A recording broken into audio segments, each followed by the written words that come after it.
Hello, this is Eben with LaserPro's technical support team. In this video, we'll be replacing the transfer belt for the listed models. To start, fully power cycle the printer. Next, turn the printer off, wait 30 seconds, and then disconnect the power cable. Open the front door and pull out the cartridge drawer. Then rotate the printer and open the rear door. Press up and pull out on the coupling lever. Grab the grips on the left and right side of the ITB and remove it from the printer. Unpack replacement part and dispose of defective part. Prior to installing the new ITB, verify that the drive gear on the ITB is aligned in the proper horizontal position.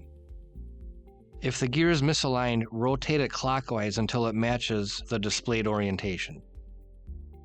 Insert the transfer belt into the printer. Then push the coupling lever until it locks into place. Close the rear and cartridge doors. Plug in and turn on the printer. Thank you for watching our video. If you enjoyed our content, subscribe for more and visit our website for top-of-the-line imaging parts, helpful tips, and resources.